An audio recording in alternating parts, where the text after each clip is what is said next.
नमस्कार दोस्तों, एक बार फिर से स्वागत है आपका मेरे चैनल वेल्थ क्रिएटर पे। तो दोस्तों, आज हम एक और आईपीओ के साथ आपको डिटेल डिस्कशन करेंगे और ये आईपीओ 31 दिसंबर से खुलने जा रहा है। बेसिकली ये इंडो फार्म इक्विपमेंट की कंपनी है और बेसिकली ये कंपनी ट्रैक्टर बनाने का काम करती है दोस्तों। तो जो हम देखेंगे, इसका आईपीओ खुलने जा रहा है, स्पेशली ये ट्रैक्टर बनाती है। उसके अलावा देखेंगे तो ये जो है क्रेन क्रेन बनाती है। उसके अलावा ये जो है कृषि उपकरण जो होते हैं, जो कि खेती में काम आते हैं, बहुत सारे टूल्स, उन सब का मैन्युफैक्चरिंग करती है। तो जानिए इस कंपनी के फाइनेंशियल फंडामेंटल कैसे हैं दोस्तों, इस कंपनी में अप्लाई करें या अवॉइड करें, और अब जीएमपी में क्या डिमांड है। पर उससे पहले वीडियो को लाइक से सब्सक्राइब करना बिल्कुल ना भूलिए दोस्तों। तो अब वीडियो में आगे बढ़ते हैं और बात कर लेते हैं इस कंपनी का। इंडो फार्म इक्विपमेंट जो कंपनी है, इसका जो आईपीओ आपको दिसंबर में आता हुआ दिखाई देगा। तो सबसे पहले हम बात कर लेते हैं दोस्तों कि इंपॉर्टेंट डेट्स क्या होने वाली है, किन डेट्स को ये आपको दिखने वाला है। तो अगर डिटेल में बात करें तो ये आईपीओ जो है ओपन होने वाला है 31 दिसंबर से लेकर 2 जनवरी के बीच में। यानी आप कह सकते हैं कि दिसंबर का भी लास्ट आईपीओ है, जो कि आखिरी आईपीओ है, और 2 जनवरी तक ये चलेगा। फेस वैल्यू रखेगी 10 रुपये पर शेयर, यानी कि फ्यूचर में कभी भी 10 टुकड़ों में डिवाइड हो सकता है। प्राइस बैंड कंपनी ने रखा है 204 रुपये से लेकर 215 रुपये। हमें कट ऑफ प्राइस यूज करना होता है 215 रुपये। 69 शेयर्स यानी कि 69 शेयर आपको एक लॉट में देखने को मिलेंगे। अगर टोटल इशू साइज की बात करने जाएं तो यहाँ टोटल इशू साइज काफी छोटा है, बहुत बड़ा आपको नहीं दिखेगा। टोटल इशू साइज है 260 करोड़ का, और 260 करोड़ में अगर हम देखें कि फ्रेश इशू का पोर्शन कितना है, तो फ्रेश इशू जो कंपनी ने लिया है वो 184 करोड़ का है, और बाकी जो है वो ऑफर फॉर सेल है। तो थोड़ा सा दिख रहा है कि फ्रेश इशू का पोर्शन थोड़ा ज़्यादा है, ऑफर फॉर सेल सिर्फ 75 करोड़ है, तो वो थोड़ा कम है। तो ये एक अच्छा पॉजिटिव पॉइंट हो जाता है। लिस्टिंग इसका एनएससी बीएससी दोनों पे होता हुआ आपको दिखाई देगी। रिजर्वेशन की बात कर लें, अगर रिजर्वेशन किस कोटे में कितना दिया गया है, तो क्यूआईबी के लिए 50% का पोर्शन रखा गया है, रिटेल कैटेगरी के लिए 35% का पोर्शन है, और एचएनआई कैटेगरी की हम बात करें तो वहाँ 15% का पोर्शन दिया है। तो एज यूजुअल जैसा मोस्टली आईपीओज में होता है, 50%, 35% और 15% के लगभग का पोर्शन दिया गया है। तो सेम एज यूजुअल ऐसा ही आपको है। अब बात कर लेते हैं दोस्तों कि यहाँ जो है आपको कंपनी के बारे में कि कंपनी करती क्या है और कंपनी कब से क्या है। तो अगर आप देखेंगे तो कंपनी 1994 में इनकॉर्पोरेट हुई थी, और अगर हम बात करेंगे तो ये जो है इंडो फार्म इक्विपमेंट लिमिटेड के नाम से है, और जो कि ये मैन्युफैक्चरिंग करती है बेसिकली ट्रैक्टर्स हो गया, कैरी क्रेन्स हो गया, और अदर हैविस्टिंग जो इक्विपमेंट होते हैं, यानी फसल के साथ जो काम में आते हैं, उन सबको काम करती है। देखिए तो कंपनी ऑपरेट करती है 2 ब्रांड में। एक है इसका ब्रांड है इंडो फार्म, और दूसरा है इंडो पावर। ये दोनों के दोनों ब्रांड में अगर हम बात करें तो कंपनी नेपाल से, सीरिया से, सूडान से, बांग्लादेश से, म्यांमार से, वहाँ से अपना बिजनेस करती है। तो बेसिकली आप देखेंगे अदर कंट्री में भी इसका बिजनेस दिखाई दे रहा है। तो 2 ब्रांड है, इंडो फार्म और इंडो पावर। वहीं बात करें तो कंपनी मैन्युफैक्चरिंग ट्रैक्टर की देखें तो 16 हॉर्स पावर से लेकर 110 हॉर्स पावर तक के ट्रैक्टर मैन्युफैक्चरिंग करती है, जिसमें आप देखेंगे तो पिकअप और कैरी क्रेन्स भी है इनके पास, वो भी ये बनाती हैं। और कैरी क्रेन्स को देखेंगे तो 9 टन से लेकर 30 टन का जो है मैन्युफैक्चरिंग करती है। उसके अलावा देखेंगे तो बेड्डी हिमाचल प्रदेश में जो है यहाँ ये स्थापित है इसकी इनकी कंपनी, और वहाँ देखेंगे तो 1,27,840 स्क्वायर मीटर में ये जो है फैक्ट्री पूरी फैली हुई है, जिसमें मशीन शॉप्स हैं, असेंबली यूनिट भी इसी में है। उसके अलावा देखेंगे तो आप कंपनी जो है 12,000 ट्रैक्टर्स और 1,280 पिकअप कैरी जो है प्रोडक्शन की कैपेसिटी है एनुअली, यानी कि आप जो है एनुअली जो है कंपनी मतलब एक साल में जो है 12,000 ट्रैक्टर मैन्युफैक्चरिंग करती है हिमाचल की जो यूनिट है इसमें, और 1,280 जो है पिकअप और कैरी जो है क्रेन्स जो होती है उनका मैन्युफैक्चरिंग करती है। तो बेसिकली 2 सेगमेंट में इनका मेन काम है, एक तो कैरी क्रेन्स का काम है और दूसरा जो है आपका ट्रैक्टर्स का काम है। अब हम बात कर लेते हैं कि एज ऑन 30 जून 2024 तक की बात करें तो 938 एम्प्लाई पेरोल एम्प्लाई कंपनी के साथ एसोसिएटेड है। वहीं कंपनी की स्ट्रेंथ की अगर आप बात करोगे तो कंपनी फुल्ली इंटीग्रेटेड और स्टेबल मैन्युफैक्चरिंग सेटअप है इनका। वहीं आप बात करें तो वेल एजुकेटेड और एक्सपीरियंस मैनेजमेंट इनके साथ है।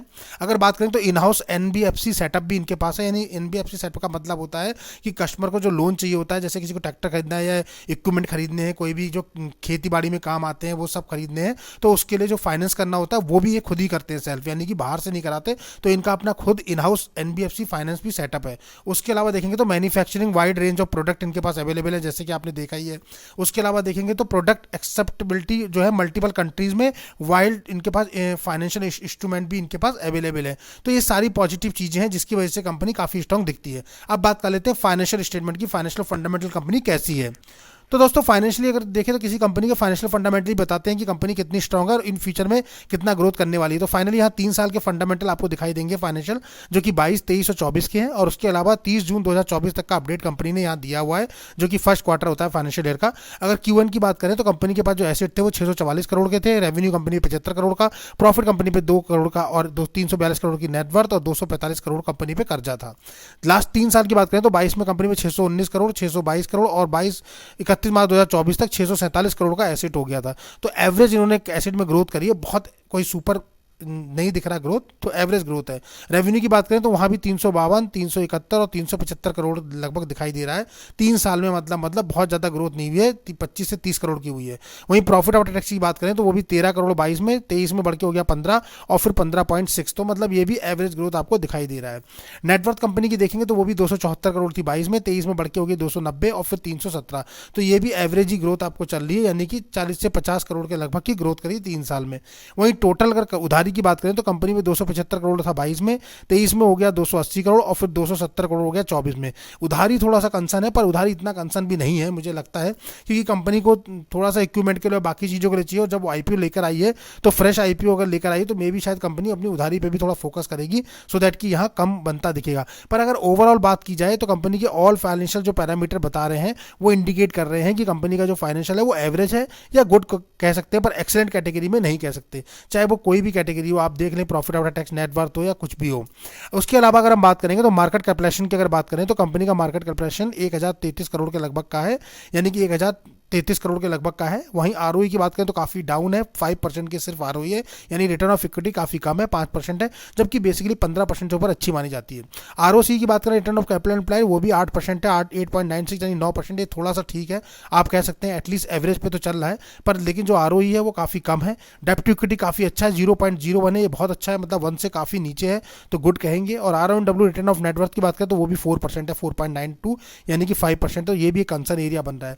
तो जहां आप देखेंगे कि कंपनी का जो फंडामेंटली है वो काफ़ी वीक लग रही है, मतलब मुझे लग रहा है कि जो इंडिकेटर्स बता रहे हैं वो काफ़ी रेड फ्लैग इंडिकेट कर रहे हैं, तो आप देखेंगे तो काफ़ी रेड फ्लैग दिखाई दे रहे हैं, जैसे कि आरओई में थोड़ा सा कंपनी को काम करना है, आरओसी में काम करना है, RONW पे काम करना है। ईपीएस की बात करें 3.95 था, आईपीओ आने के बाद 2 रह जाएगा। पी देखेंगे तो 554 है और आईपीओ आने के बाद 105 हो जाएगा, तो बहुत हायर वैल्यूएशन मुझे लगता है कि डिमांड करी है कंपनी ने। यहाँ थोड़ा सा वैल्यूएशन एडजस्ट कर सकती थी कंपनी, पर यहाँ कंपनी ने जो है अपने पी कंपटीटर से काफ़ी हाई वैल्यूएशन डिमांड करी है, ऐसा मेरा अपना पर्सनल ओपिनियन है दोस्तों। पर फिर भी देखा जाए तो फंडामेंटली कंपनी मुझे जो है वन शॉट में काफ़ी वीक नजर आ रही है। जो अभी तक पैरामीटर्स दिख रहे हैं, जो कंपनी ने शेयर किया अपने फाइनेंशियल, उसके हिसाब से फंडामेंटली वीक है। और फाइनेंशियली की बात करें तो वहाँ भी एवरेज है, बहुत अच्छा एक्सलेंट नहीं कह सकते, पर एवरेज ग्रोथ दिखाई है पिछले 3-4 सालों में कंपनी ने। तो अब आगे देखते हैं कैसा रहता है, पर फंडामेंटली फाइनेंशियली कंपनी वीक पे हम कह सकते हैं ओवरऑल। वही बात करें ऑब्जेक्टिव ऑफ इशू की क्या है, तो कंपनी को जो है ऑब्जेक्टिव ऑफ इशू है सेटअप न्यू डेडिकेटेड यूनिट करनी है कंपनी को, जिसमें कि ये करेंगे पिक एंड कैरी जो क्रेन्स है मैन्युफैक्चरिंग की, उनकी कैपेसिटी बढ़ानी है। दूसरा, कंपनी को प्री पेमेंट और रीपेमेंट यानी कि अपने जो बोरिंग्स है, जो उधारी है, उसको कम करना है। तीसरा, कंपनी को फर्दर इन्वेस्टमेंट करनी है एनबीएफसी सब्सिडरी जो इनकी है, यानी मैंने बताया था कि खुद ही लोन भी प्रोवाइड कराती है, तो उस पर भी इनको फाइनेंसिंग और जो है उसके लिए पैसा चाहिए कैपिटल बेस के लिए, ताकि कि इनकी एक्सपेक्टेशन जो फ्यूचर कैपिटल रिक्वायरमेंट है वो पूरी हो सके। और चौथा है जनरल कॉर्पोरेट पर्पस, तो इस पर्पस से कंपनी जो है अपना आईपीओ लेकर आ रही है। अब बात कर लेते हैं ग्रे मार्केट में क्या डिमांड है दोस्तों। तो ग्रे मार्केट की डिमांड देखेंगे तो काफ़ी अच्छी डिमांड बनी हुई है, मतलब कुल मिला के आप कह सकते हैं काफ़ी अच्छा डिमांड देखने को मिल रहा है।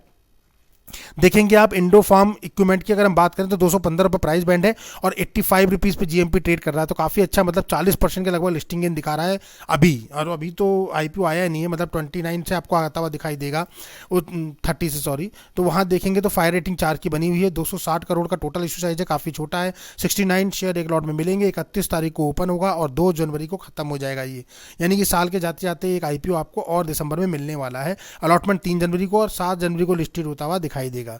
वहीं बात कर लें तो गुड लिस्टिंग गेन है, मतलब आप कह सकते हैं कि 40% से ऊपर का लिस्टिंग गेन काफ़ी अच्छा लिस्टिंग गेन है। बेसिकली हम लोग क्राइटेरिया रखते हैं कि 20 से 30% का लिस्टिंग गेन सेफर होता है, पर 40% का है तो काफ़ी अच्छा लिस्टिंग गेन है। और अभी तक जितने भी आईपीओ आए हैं काफ़ी अच्छा बम्पर पैसा बना के दे रहे हैं, चाहे वो कितना भी उसकी जीएमपी चाहे कितनी भी कम चल रही हो, लेकिन जब लिस्टिंग हो रहा है तो काफ़ी अच्छा दे रहा है। पर अभी यहाँ देखेंगे कि इसका साइज जो है वो काफ़ी छोटा है, तो जाहिर सी बात है ओवर सब्सक्रिप्शन के चांसेस बनेंगे। जिस टाइप से अभी लिस्टिंग गेन दिखा रहा है 40-50% के लगभग, तो जाहिर सी बात है इसमें सब्सक्रिप्शन काफ़ी अच्छा आने वाला है। और फाइनेंशियली भी कंपनी इतनी वीक नहीं लग रही है, फंडामेंटली भी कंपनी इतनी वीक नहीं लग रही है। तो अगर अप्रॉक्सीमेटली बात करें तो 6000 का प्रॉफिट तो आज ही की डेट में बनता हुआ दिख रहा है, यानी 15,000 के लॉट में 6000 रुपये आपके बनते, मतलब 21,000 रुपये आपकी इन्वेस्टमेंट की वैल्यू दिख रही है पहले ही दिन अभी दोस्तों। और अभी तो ये क्योंकि जीएमपी जो है टाइम टू टाइम चेंज होता रहता है, तो अभी की अगर हम बात करें तो वहाँ 6000 दिख रहा है, मे भी हो सकता है ये घट के 5 या 4000 रह जाए, या घट बढ़ के 8 से 10,000 रुपये पर लॉट पे आपको प्रॉफिट बनता हुआ दिखे। पर मुझे लगता है कि we should apply at least 1 lot तो हम इसमें अप्लाई कर ही सकते हैं। और बाकी मुझे आप बताइएगा कि ये भी क्या ओवर सब्सक्राइब जोन में जाएगा या नहीं जाएगा, बिकॉज कंपनी ने जो है डिमांड करी है, काफ़ी हाई डिमांड करी है, मतलब वैल्यूएशन मुझे लगता है काफ़ी हाई लिया है, लेकिन उसके बाद भी मार्केट में अच्छी डिमांड बनी हुई है। इसका मतलब अगर अच्छी डिमांड बनेगी तो जाहिर सी बात है कि ओवर सब्सक्राइब होगा ही होगा। तो आपको क्या लगता है कि ये कितना ओवर सब्सक्राइब जाएगा, ओवर सब्सक्राइब जाएगा या फिर अंडर सब्सक्राइब जाएगा, कैसा जाएगा ये आप बताइएगा, क्योंकि आपने पूरा फाइनेंशियल फंडामेंटल देख लिया है। What you think about this IPO, तो बिल्कुल कमेंट बॉक्स में लिखिएगा, पर मुझे लगता है कि ओवर सब्सक्राइब जाएगा और काफ़ी अच्छा है उस हिसाब से देखा जाए। पर दोस्तों यहाँ कोई भी आपको एक बात बता दें, बाय और सेल का, तो दोस्तों आपको एक बात और बता दें कि यहाँ कोई भी बाय सेल का रिकमेंडेशन नहीं है, किसी भी आईपीओ में अप्लाई करने के लिए आपको रिकमेंडेशन नहीं दिया जाता है। सिर्फ फाइनेंशियल फंडामेंटल और जीएमपी के बेस पे हम आपको एनालाइज करते हैं, सो दैट कि आपको मदद मिल पाएगी आपको अपना डिसीजन लेने में। पर दोस्तों को वीडियो पसंद आए उसको लाइक से सब्सक्राइब करना बिल्कुल ना भूलिए। मिलते हैं अगली वीडियो में। नमस्कार।